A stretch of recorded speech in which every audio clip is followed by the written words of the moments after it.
Hello everyone, welcome to Amma's magic pot. ಇವತ್ತು ನಾನು ಕೋಳಿ ಸಾರು ಮಾಡ್ಕೊಳ್ತಾ ಇದ್ದೀನಿ. ನಾನು ಅರ್ಧ kg ಚಿಕನ್ನ ತೊಗೊಂಡಿದ್ದೀನಿ. ಮತ್ತು ಒಣಗಿದ ಕೊಬ್ಬರಿ ಈ ಥರ ಸುಟ್ಕೊಂಡು ಮಾಡಿದ್ರೆ ತುಂಬ ರುಚಿಯಾಗಿರುತ್ತೆ ಕೋಳಿ ಸಾರು. ಮತ್ತು 1 ಇಂಚು ಶುಂಠಿ ತೊಗೊಂಡಿದ್ದೀನಿ, ಒಂದು 3 ಪಟ್ಟೆ ತೊಗೊಂಡಿದ್ದೀನಿ, ಒಂದು 4 ಲವಂಗ ಇದೆ.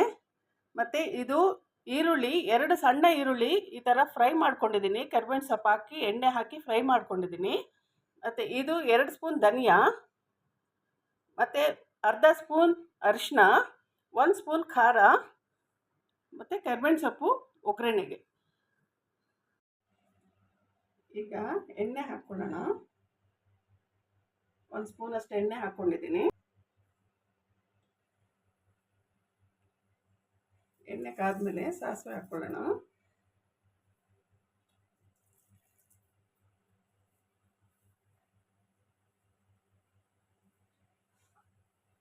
ನಾನು ಇದನ್ನು ರುಬ್ಕೊಂಡಿದ್ದೀನಿ.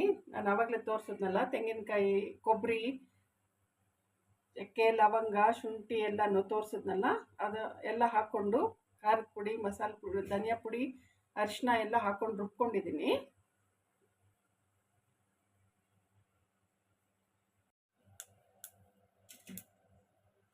ಈಗ ಕರಿಬೇವಿನ ಸೊಪ್ಪನ್ನು ಹಾಕ್ಕೊಳ್ಳೋಣ. ಚಿಕನ್ ಹಾಕ್ಕೊಳ್ತಾ ಇದ್ದೀನಿ.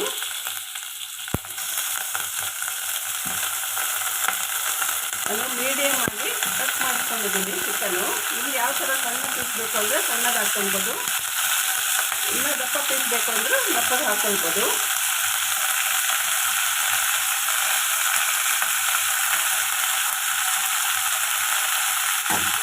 ಚಿಕನ್ನೆಲ್ಲ ಹಾಕಿ ಒಂದು 2 ನಿಮಿಷ ಫ್ರೈ ಮಾಡ್ಕೊಳ್ಳೋಣ.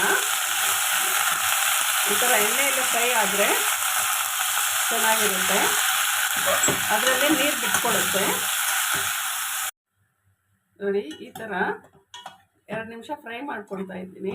ನೋಡಿ, ಈ ಥರ ಎಲ್ಲ ಕಲರು ತಿರುಗಿದೆ, ನೀರೆಲ್ಲ ಬಿಟ್ಕೊಳ್ತಾ ಇದೆ. ಇವಾಗ ಇದಕ್ಕೆ ನಾವು ರುಬ್ಕೊಂಡಿದ್ವಲ್ಲ, ಅದು ಮಸಾಲೆ ಹಾಕ್ಕೊಳ್ಳೋಣ.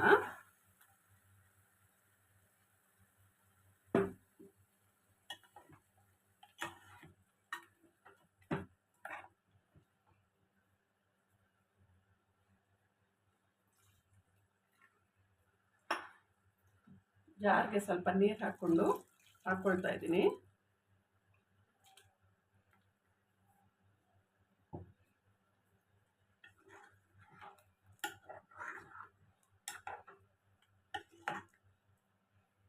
ಈಗ ಉಪ್ಪು ಹಾಕ್ಕೊಳ್ಳೋಣ.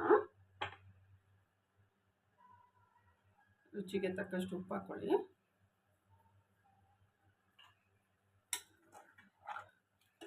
ಮತ್ತು ಒಂದು ಸಲ ಎಲ್ಲ ಕಲಸಿಟ್ಬಿಟ್ಟು ಲಿಡ್ ಮುಚ್ಚಿಬಿಟ್ಟು ಒಂದು 10 ನಿಮಿಷ ಬೇಯಕ್ಕೆ ಬಿಡೋಣ. ಇದು ಲೋ ಟು ಮೀಡಿಯಮ್ ಫ್ಲೇಮ್ನಲ್ಲಿ ಬೇಯಿಸಬೇಕು. ಲಿಡ್ ತೆಗೆದು ನೋಡೋಣ. ನೋಡಿ, ಈ ಥರ ಬೇಯ್ತಾ ಇದೆ.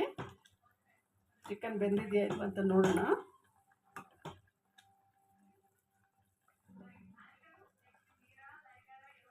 ಇನ್ನು ಸ್ವಲ್ಪ ಬೇಯಬೇಕು. ಇನ್ನು ಒಂದು 5 ನಿಮಿಷ ಮುಚ್ಚಿಟ್ಟು ಬೇಯಿಸ್ಕೊಳ್ಳೋಣ.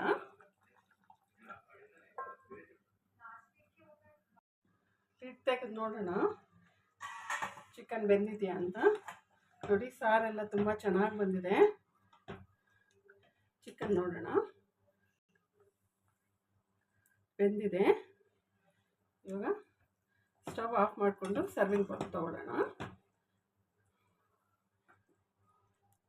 ಕೋಳಿ ಸಾರು ರೆಡಿಯಾಗಿದೆ. ಇದ್ರ ಮೇಲೆ ಸ್ವಲ್ಪ ಕರಿಬೇವಿನ ಸೊಪ್ಪು ಹಾಕ್ಕೊಳ್ಳೋಣ. ನೋಡಿ, ಎಷ್ಟು ಕಲರ್ಫುಲ್ ಆಗಿದೆ. ತುಂಬ ಘಮ್ ಅಂತ ಬರ್ತಾಯಿತ್ತು ವಾಸನೆ. ತುಂಬ ಚೆನ್ನಾಗಿ ಬಂದಿದೆ. ನೀವು ಮನೇಲಿ ಮಾಡಿ. ಈ ಕೋಳಿ ಸಾರನ್ನ ನಾವು ಚಪಾತಿ ಜೊತೆ ತಿನ್ಬೋದು, ರೈಸ್ ಜೊತೆ ತಿನ್ಬೋದು, ರಾಗಿ ಮುದ್ದೆ ಜೊತೆ ತಿನ್ಬೋದು, ದೋಸೆ ಜೊತೆ, ಇಡ್ಲಿ ಜೊತೆ, ಎಲ್ಲದರ ಜೊತೆಲೂ ತಿನ್ಬೋದು. ನೀವು ಮನೇಲಿ ಮಾಡಿ ಕಮೆಂಟ್ನಲ್ಲಿ ತಿಳಿಸಿ. ನನ್ನ ಚಾನಲ್ನ ಸಬ್ಸ್ಕ್ರೈಬ್ ಮಾಡಿ, ಲೈಕ್ ಮಾಡಿ. Thank you.